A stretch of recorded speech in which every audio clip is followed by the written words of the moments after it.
Halo semuanya, selamat datang di Filmmaker KW. Halo semuanya, gimana kabarnya nih? Mudah-mudahan sehat dan baik-baik selalu. Ya, gue sekaligus admin dari channel Filmmaker KW mau memperkenalkan diri dan mau mengucapkan selamat datang di channel Filmmaker KW. Dan pada kesempatan video pertama di channel Filmmaker KW ini, gue mau menspoilerkan dan mereview film yang berjudul Love and Murder of the Sheep and Wolf. Jadi film ini sebenarnya itu film Jepang dan dirilis pada tahun 2019 lalu. Diperankan oleh Haruka Fukuhara dan juga Yosuke Sugino. Bukan itu. Yosuke Sugino. Tanpa banyak ngobrol dan bacot lagi, kita langsung aja menspoilerkan dan mereview tentang film Love and Murder of the Sheep and Wolves. Cus.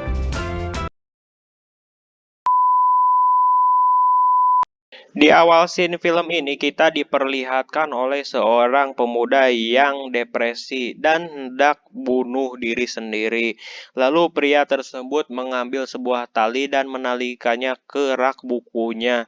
Namun rak buku tersebut tidaklah kuat dan si pria tersebut malah tersungkur ke bawah.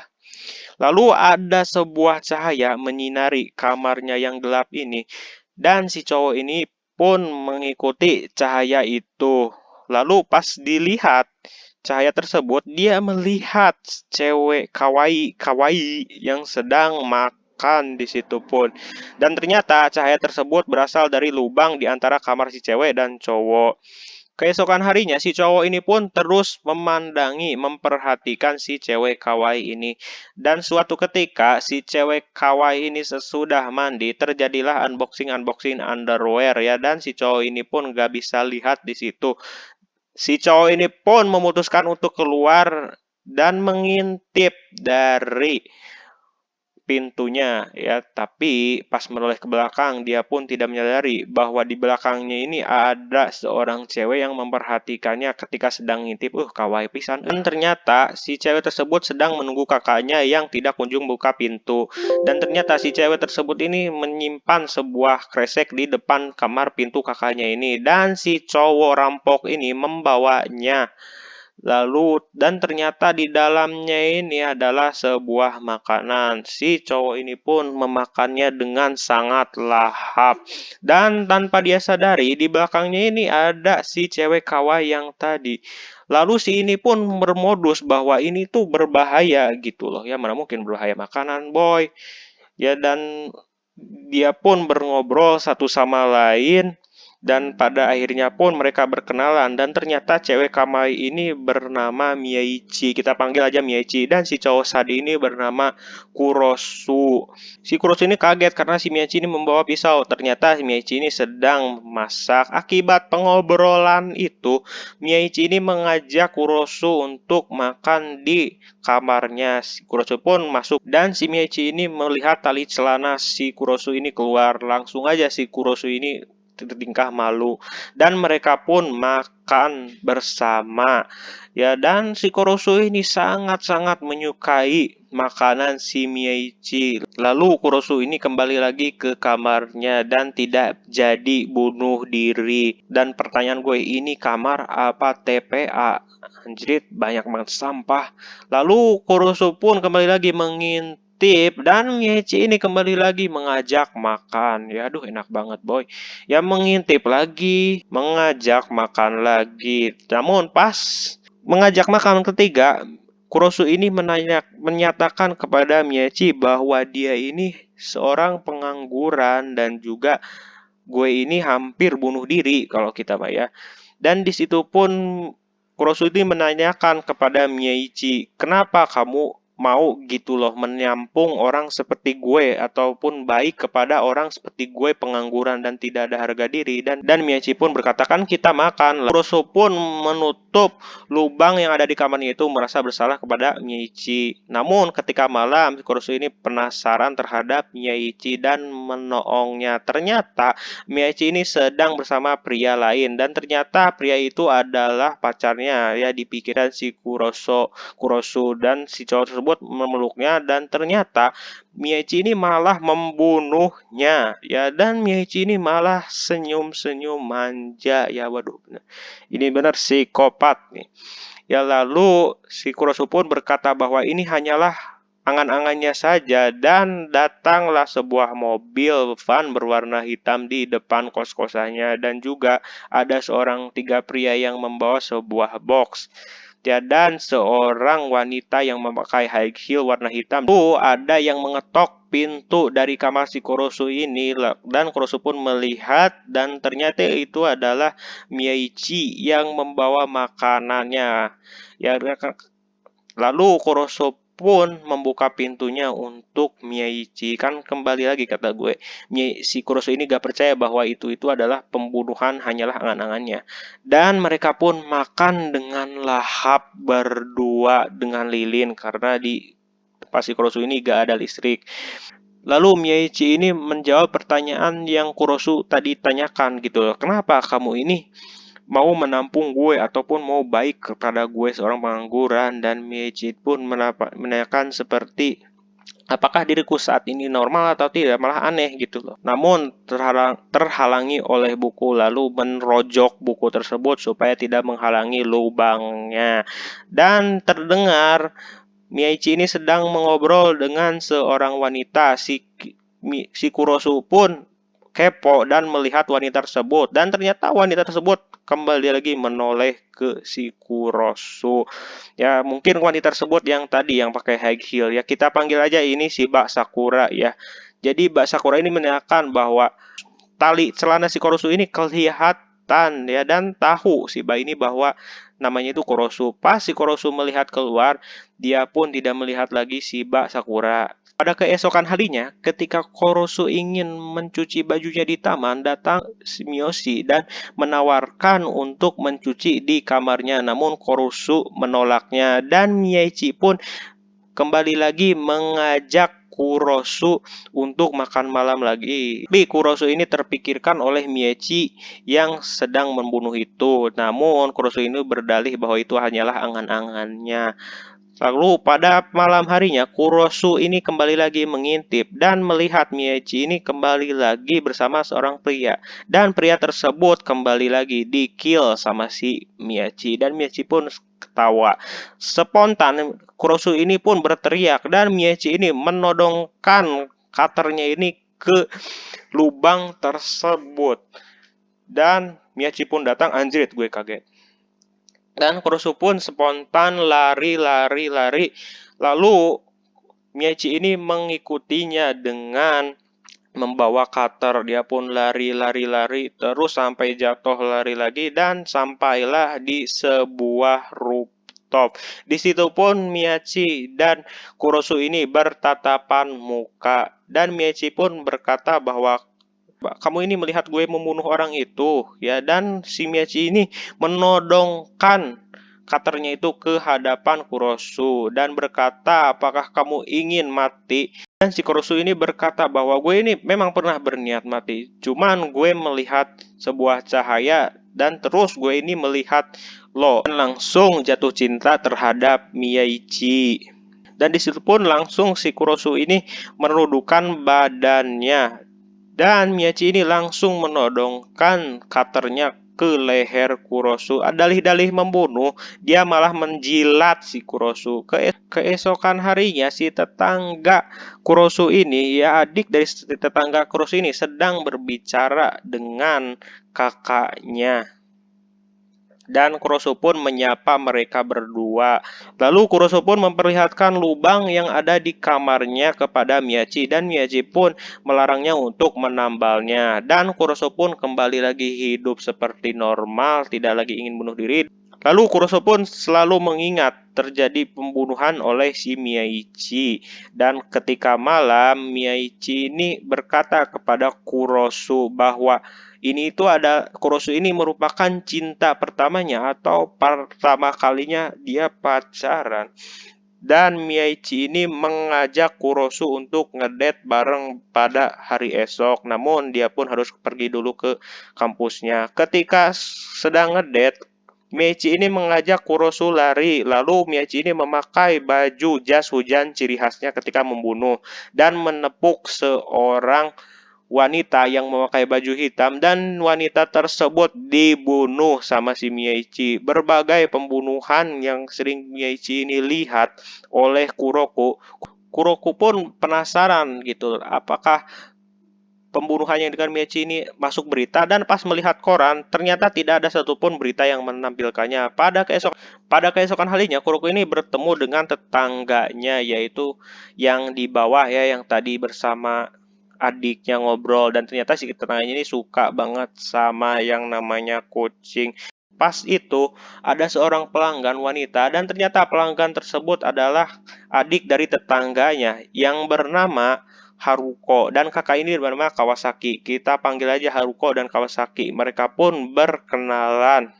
Lalu Kuroku pun pulang ke rumah dan sangat senang mempunyai listrik baru. Dan pas melihat lagi ke kamar Miyaichi melalui lubang, di situ pun tertulis bahwa tunggu jam 22.00, dan jam 22.00 pun telah usai. Lalu Miyaichi ini membawa seorang pria yang disekap olehnya.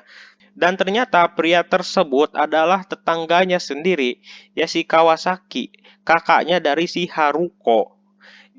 Dan Miyaichi ini pun kembali lagi membunuh si Kawasaki dengan keji. Dan datanglah 3 orang yang memakai baju seperti APBD Corona. Lalu disitulah ada si Bak Sakura. Lalu si Koruko ini pergi ke kamar si Miyaichi dan menanyakan kepada Bak Sakura gitu loh, kenapa dia dibunuh. Dan Bak Sakura ini mengajak Kuroko pergi ke kamar si Kawasaki. Alangkah kagetnya si Kuroko melihat bangkai-bangkai kucing dan juga darah-darah kucing yang habis dihajar oleh si Kawasaki. Ternyata tim dari Bak Sakura ini ya, dan antek-anteknya ini seperti assassin gitu loh, membunuh secara halus dan diam. Ya kalau di kita mah seperti Petrus zaman Soeharto. Kenapa kamu tanya begitu? Lalu keesokan harinya pun si Kuroso ini tidur dan datang Miyaichi dan tidak mau membukakannya. Pada suatu hari ketika dia habis pulang, dia bertemu dengan Haruko dan menanyakan kakaknya.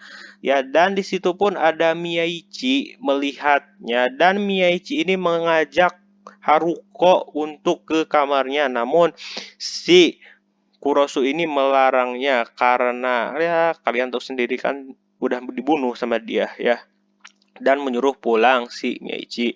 Lalu pada suatu ketika datang sebuah mobil van berwarna hitam menghampiri si Kuroso, dan ada seorang pria membawa si Kuroso masuk ke dalam mobil van tersebut. Ternyata itu adalah ulah si Bak Sakura, dan si Bak Sakura ini mengajak Kuroso untuk bergabung seperti Miyaichi menjadi pembunuh orang-orang jahat. Namun dia pun gak mau, dan Kuroso ini bertemu dengan Haruko karena sudah menjanjian, dan Haruko pun bercerita bahwa dia ini udah melaporkan ke polisi.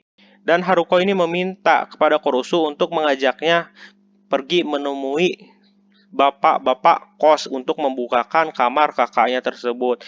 Pas dilihat ke situ, betapa kagetnya si Kuroso bahwa kamarnya ini sangat bersih, beda 180 derajat seperti waktu tadi bersama Bak Sakura. Dan Bak Kos itu menunjukkan sebuah surat yang bertuliskan bahwa si kakak Haruko ini atau si Kawasaki ini pergi ke Thailand. Lalu si Haruko ini mengajak si Kuroso ini untuk curhat ya, dan si Haruko ini tidak enak terhadap Miyaichi yang juga pacar dari si Kuroso. Lalu si Kuroso ini melihat Miyaichi sedang berjalan dengan pria yang gimbal dan memakai tato. Dan mereka pun tiba di rumah dan menjelaskan bahwa yang menyimpan surat Thailand di kamarnya si Kawasaki ini merupakan Mbak Sakura, dan si Mieichi ini cemburu terhadap si Haruko ya, dan si Korusu juga cemburu terhadap si pria gimbal tersebut, dan disitulah terjadi perbacotan antara Kurosu dan Mieichi. Namun Kurosu ini ya malah memeluknya, dan keesokan harinya Mieichi ini menghampiri klub malam dan di situ bertemu dengan orang botak. Kita panggil aja Bang Saitama. Bang Saitama ini ingin membunuh si Mieichi, dan ternyata Bang Saitama ini merupakan teman yang pernah dibunuh oleh si Mieichi dulu waktu di awal. Dan di situ pun Mieichi bertemu bos si Saitama, ya kita panggil aja Garok. Dan si Garok pun berkata, kembalikanlah orang yang pernah dia bunuh tadi dan jangan pernah membunuh timku lagi. Lalu si Mieichi ini pergi dari klub itu, dan si Garok pun mengancam bahwa kalau kamu tidak melakukannya maka dia akan membunuh Kuroso. Dan si Kuroso dan Mieichi pun pulang ke rumahnya, dan di situ pun bertemu dengan si Haruko dan Haruko pun memberikan surat yang katanya itu dari kakaknya dari Thailand. Lalu Kuroso pun keheranan kenapa harus gue gitu loh ya. Padahal gue gak ada apa-apanya dengan dia. Dan ternyata Haruko ini telah diberikan obat tidur oleh Miyoshi, dan Miyoshi ini mau membunuhnya karena dia terus mencari-cari Kawasaki dan berbahaya buat komunitas. Dan Kuroso pun melarangnya untuk membunuh si Haruko. Lalu si Haruko ini terbangun di sore hari dan datanglah si Mbak Sakura bersama tim APBD dan memarahi si Kurosu karena menghentikan Mieichi untuk membunuh. Lalu Mbak Sakura pun bertemu dengan Mieichi dan memarahi Mieichi. Sama ya, kenapa gak dibunuh si Haruko. Keesokan harinya Haruko dan Kuroso ini bertemu di sebuah kafe, dan Haruko ini suka terhadap si Kuroso. Ketika si Kuroso ini sedang jalan, dia pun kembali lagi disamperi oleh mobil berwarna hitam dan memasukkannya. Disangka itu adalah Bereina. Ternyata itu adalah ulah si Saitama dan Garok. Saitama dan Garok pun meminta kepada Kuroso untuk menghasut Mieichi untuk tidak lagi membunuh orang-orangnya dan mengembalikan jasad temannya. Lalu si Kuroso pun pulang. Lalu Mieichi ini ingin membalaskan dendam si Kuroso, namun Kuroso ini melarangnya. Namun pada malam Mieichi ini tetap kekeh ingin membalasnya kepada si Garok, dan si Kuroso pun lari ke klub si Garok, dan di situ pun Kuroso ini bertemu dengan si Saitama, dan si Saitama ini menghajarnya dan juga si Garok dan teman-temannya. Ketika si Kuroso ingin dibunuh oleh si Garok, tiba-tiba lampu di klub tersebut tiba-tiba padam. Lalu ada sebuah bom asap dari bawah, dan datanglah Mieichi dengan baju jas hujan ciri khasnya. Lalu Mieichi pun membunuh seorang yang tadi gimbal itu, yang tadi waktu di pertengahan film, dan membabi buta seluruh antek-antek Garok dan Saitama. Lalu Mieichi ini bertempur dengan si Garok. Namun si Garok ini kalah skill, dan Nob si Garok ini pun mati oleh katananya sendiri. Dan Kuroso ini menghampiri Mieichi dan menyatakan cintanya terhadap Mieichi, bahwa dia ini sangat mencintai Mieichi.